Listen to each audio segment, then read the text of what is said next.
Hello and welcome, and today we're going to be doing some Texas red chili. It's one of my favorite recipes.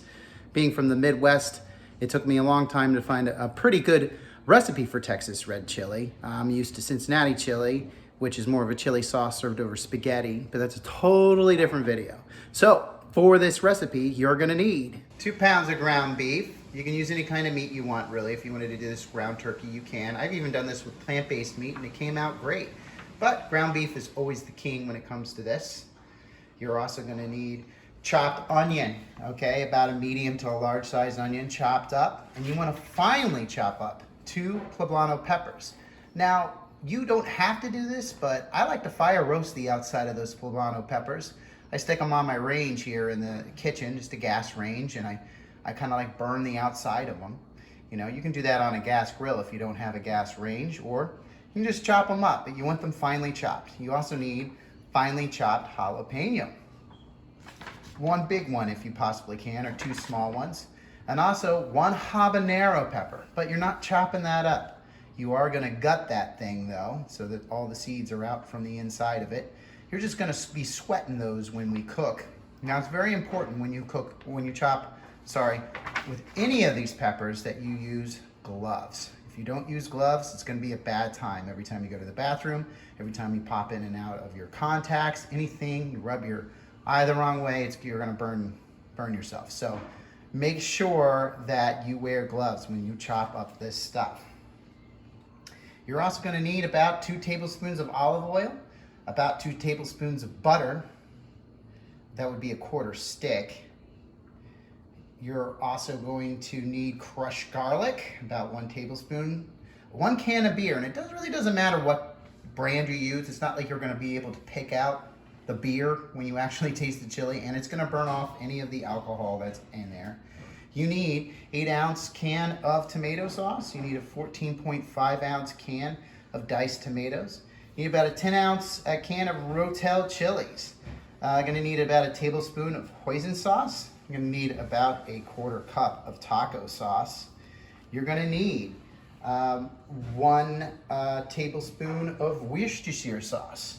And you're going to need a tablespoon of dried cilantro, 1 tablespoon of Creole seasoning. I like using the Tony, I think it's Charters. I can't really say it, the last part of it. It's Tony something. But Creole seasoning. A tablespoon of Italian seasoning, 2 tablespoons of cumin, 1/2 tablespoon of chili powder, 1/2 teaspoon of kosher salt, 1 teaspoon of seasoned salt, and 1 teaspoon of celery salt. First, you want to come down here and select saute and hit start.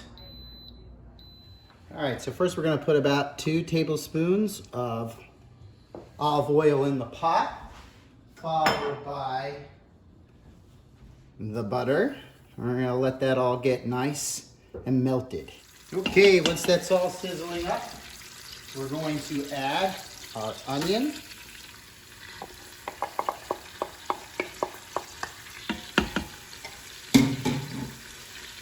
And our peppers.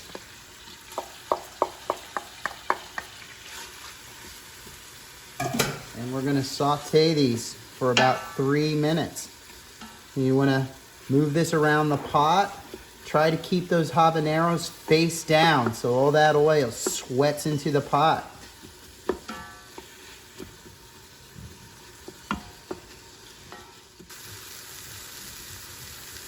Okay, it's been about 3 minutes. So what you're going to do now is you're going to add in that tablespoon of garlic. And you're going to mix that in. You're going to be moving that around and letting that saute for about another 3 minutes. Again, make sure those habanero peppers are face down so that the oil can sweat out. Okay, so it's been about another 3 minutes. Everything's looking nice and softened. So now it's time to take the ground beef and get that going in the Instant Pot. Now, we're just going to be browning this ground beef, not all the way. We're just going to get it so it's just a little brown, about 3 minutes. And while in that 3 minutes, scrape the bottom of the pot. That's called deglazing. You may have noticed that you started to get some browning on the bottom of your pot. And so we're going to take this opportunity to try to scrape the bottom of the pot to get some of that out. Oh, before I forget, you want to remove these habanero peppers. You want to discard them. If you don't, chili's going to be insanely hot. Now, like if you like insanely hot chili, leave those habaneros in, but I suggest that you dice them and not hack them. Okay? But that is an important step. Do not forget to remove those, or it will be a lot spicier than at least what, you know, was intended by me. But it's really up to you, whatever your tolerance is. I suggest, though, instead of a habanero pepper chopped up, maybe a serrano. Still nice and spicy, gonna add a lot of heat, but not necessarily as insanely hot as a habanero. We just wanted the oils in our dish. So we're gonna continue to do this for probably about another 2 minutes. Okay, so it's been about another 3 minutes. So what we're going to do now is we're going to add the beer. Oh yeah, baby. Get that beer in there and get it going. Everybody likes a good beer now and then. Especially if you're a little thirsty. Huh? Are you, fella? A little thirsty for beer, that chili is. You're gonna put in the tomato sauce. The diced tomatoes. The Rotel.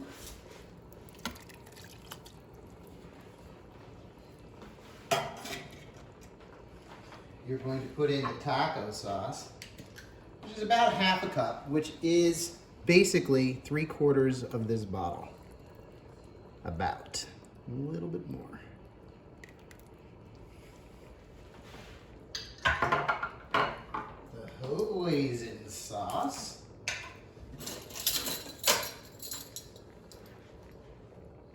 I'm an eyeballer. I like to eyeball this. That's about all you need. Again, there is a precise measurement, but you don't have to be super precise all the time. You know, what's that about? Don't forget the Worcestershire sauce. Hey, what's this here sauce? The oldest joke known to man, ladies and gentlemen. And you just fell victim to it. Give that all a nice little stir. Get that all incorporated in there. Excellent. Excellent. While you're doing that, deglaze. Scrape the bottom of the pot. I'm gonna make sure you deglaze that. Get it nice and deglazed. You can usually you'll feel like a vibration from the spoon if there is something really stuck to the bottom of it. But if you did a good job deglazing while you were browning the meat, chances are you're good to go, buddy. Now we're gonna take our spices. And shablank, they're in there. They're good going. Give it a nice stir, get that all nice and incorporated in. Just like that. Now I'm gonna explain something. From all the stuff, I'm not from Texas. And as a matter of fact, I've never been to Texas. It's a dream of mine to go to Texas because they got amazing barbecue food. They got excellent chili. But as far as I understand, Texas style chili, Texas red chili, because there's more than one style of chili in Texas. There's a few, but Texas red chili does not have beans in it. If you like beans, put whatever beans you want in there. If you want black beans in there, put black beans in there. If you want pinto, put pinto. If you want kidney, put kidney. Well, I don't care what kind of beans you put in there. It's up to you. That's really up to you. But Texas red chili typically does not have beans. If somebody wants beans, they're usually served on the side. It's just like Cincinnati chili too. To me, Cincinnati chili is like the chili I grew up with. It's not really a chili, it's more of a sauce, but it's the same thing. If you want beans, it's usually put on the side. It's not usually cooked in with the chili. But once we have that all nice and stirred, we're going to secure our lid, and again, the lid has these little things that jut out the side of them here. They fit nicely in that slot, so you don't have to like find a place to lay it down on your counter. But you're gonna take that, you're gonna put it on, give it a turn, and then you're going to set your pot. Hit the cancel button, go to pressure cook, select your time, set at 5, and hit start. So your pot's gonna come to pressure. It's gonna say preheating, and when it has come to a complete preheat, you'll usually hear a noise and it will start counting down from whatever time you set it to be. In this case, it's 5 minutes. So you wanna read the directions on top of your lid, or the directions that came with your Instant Pot or pressure cooker if you're not using an Instant Pot. So that when the 5 minutes is done, we're gonna be doing a quick release. Now on my pot, all I have to do is press this button to do a quick release. Also in my pot, once it's come to pressure, this pin comes up, it shoots up, okay? So once I do the quick release, once this pin falls back down, it's safe to take this lid off. On other models, it might be the exact opposite. This pin might be sticking up, and then when it comes to pressure, it drops. And then when the pin pops back up after you've done a quick release, it's safe to take your lid off. Make sure you read the directions that came with your pressure cooker. Instant Pot has 3 or 4 different versions of their own pot. They all don't work the same just because they're all Instant Pot. So make sure you read those directions and keep yourself safe. Okay, so the alarm has gone off on my Instant Pot. It's time to do a quick release.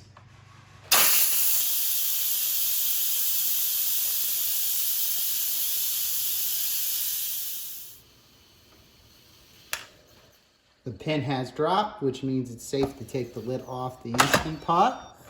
Lift it up, and there is the chili. We want to give it a nice little stir. And there it is. Chili looks amazingly good and yummy. I'm gonna put some of that in a bowl. Now, you can put whatever you want on there. You can put cheese, a little bit of fresh onion, sour cream, whatever you like to put on your chili, put on your chili. But for this little taste that I'm doing right now, I'm going to just have a bowl of chili. It's called the Control. You want to taste it the way it's meant first. There goes my dog in the background. Before you put all the other stuff on it. Should be a pretty good lunch. Okay, so let's give this a try, shall we? Looks amazing. Can't wait to try it. That's really, really good. Temperature, it's still really hot temperature-wise, but in terms of spices, just a little bit in the back of the throat. You can taste it definitely inside the chili, but then a little bit in the back of the throat that will build over time. So if you like a decently spicy chili, this is it. Like I said, with the habanero, you don't want to chop that up and put it in there unless you want it to be insanely hot. We just want a little bit of the oils from the habanero in there. But man, that is good. I hope that you guys enjoyed this recipe and give it a try and let me know what you think of it. And I'll see you in the next video. Please remember to like and subscribe. See you next time. Thanks.